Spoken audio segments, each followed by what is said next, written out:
کریم ہمیں رب ملا ہے کہ آپ ذرا سوچو گناہ ہو گئے نا، تو گناہ کے بعد آپ نے آنسو بہائے، تو اس کریم کو آپ کا آنسو بہانا اتنا پسند ہے کہ حضور صلی اللہ علیہ وسلم فرماتے ہیں کہ یہ آنسو جسم کے جس حصے پر پہنچیں گے اس حصے کو جہنم کی آگ نہیں جلا سکتی ہے۔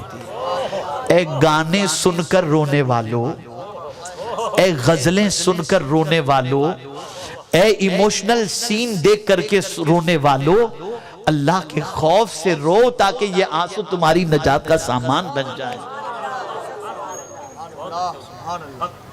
ایک صحابی رو رہے تھے اور آنسوں کو لیتے تھے، ادھر ملتے تھے، ادھر ملتے تھے، ادھر ملتے تھے، ادھر ملتے تھے۔ پوچھنے والے نے پوچھا یہ کیا کر رہے ہو؟ تو جواب میں انہوں نے کہا میرے آقا نے فرمایا ہے کہ خوف خدا سے جو آنسو نکلتے ہیں وہ آنسو جسم کے جس حصے پر پہنچیں گے اس حصے کو جہنم کی آگ نہیں جلا سکتی۔ آنسو پہنچ رہا ہوں،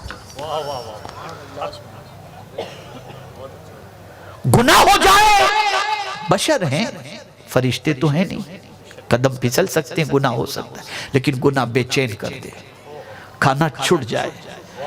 اور کبھی آدمی گناہ ہونے کے بعد بے چین ہوتا ہے نا اور رونے دھونے لگتا ہے، توبہ استغفار کرنے لگتا ہے، تو اللہ ولایت عطا کر دیتا ہے۔ یہ بھی سنو آپ، حضرت عبداللہ ابن مبارک رضی اللہ تعالیٰ عنہ توبہ سے پہلے ایک لڑکی کی محبت میں گرفتار تھے۔ لڑکی نے کہا میں چھت پر آؤں گی، تم سامنے آ جانا، رات بھر ایک دوسرے کا نظارہ کریں گے۔ پہنچ گئے عبداللہ ابن مبارک، عشاء کی نماز پڑھ کر کے چھت کے سامنے کھڑے ہیں۔ وہ نہیں نکلی تو صبح تک نہیں نکلی، یہاں تک کہ کھڑے کھڑے پوری رات گزر گئی۔ فجر کی اذان کی آواز آئی تو عبداللہ ابن مبارک کو حیرت ہوئی، میں تو عشاء پڑھ کے آیا تھا، یہ اذان کس وقت کی؟ پھر خیال ہے کہ فجر تو نہیں ہو گئی؟ اور جیسے مؤذن نے الصلاۃ خیر من النوم کہا نا، تم بس چونک گئے، یا اللہ میں نے یہ کیا کر دیا؟ پوری رات ایک لڑکی کی محبت میں میں نے گزار دی کھڑے رہ کر، اگر یہی پوری رات خدا کے سامنے کھڑے رہ کر گزار دیتا تو کیا ہوتا؟ بس طبیعت نے پلٹا کھایا، توبہ کی، آنکھوں سے آنسو نکلے، گئے مسجد میں نماز پڑھے اور اس کی محبت نکالی، گئے گھر سے سامان لیا اور نکل پڑے علم حدیث حاصل کرنے کے لیے۔ اب جب وہ نکلتے ہیں، چلتے گئے چلتے گئے چلتے گئے، سورج نکلا اور یہاں تک کہ شباب پر جب سورج آنے لگا، ایک بزرگ ایک گلی سے نکلے، ان کے ساتھ ہو گیا، آسمان پر بادل کا ٹکڑا آ گیا جو سورج کی کرنوں کو اور سورج کی روشنی کو اور سورج کی گرمی سے ان کو بچا رہا ہے۔ اب وہ بزرگ سمجھ رہے ہیں کہ میری وجہ سے ہے، اور حضرت عبداللہ ابن مبارک تو رات بھر کیا کر کے آئے تھے، ان کو معلوم تھا، تو وہ تو یہ نہیں سمجھ سکتے تھے کہ میری وجہ سے یہ بادل ہے جو سورج سے بچا رہا ہے۔ تھوڑا سا آگے گئے، دونوں کے راستے جدا ہوئے۔ جب راستے جدا ہوئے تو بادل کا ٹکڑا عبداللہ ابن مبارک کے ساتھ جانے لگا، وہ بزرگ کے ساتھ نہیں۔ تو بزرگ نے دیکھا کہ دھوپ آ رہی ہے، گرمی محسوس ہو رہی ہے اور بادل کا ٹکڑا اس کے ساتھ جا رہا ہے۔ پہنچے نوجوان کے پاس، عبداللہ نوجوان خدا کے بندے ذرا بتا تو صحیح کون سی نیکی کرتا ہے کہ اللہ تجھے سورج کی گرمی سے بچا رہا ہے؟ تو عبداللہ ابن مبارک نے جواب دیا روتے ہوئے، کوئی نیکی تو ایسی نہیں، یہ سچی توبہ کی برکت ہے۔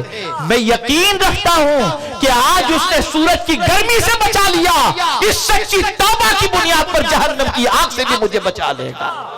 یہی وہ عبداللہ ابن مبارک ہے کہ اتنے بڑے محدث ہوئے کہ امام اعظم فرماتے ہیں قیامت میں مجھ سے پوچھا جائے گا کیا لائے، تو عبداللہ ابن مبارک کو پیش کر دوں گا۔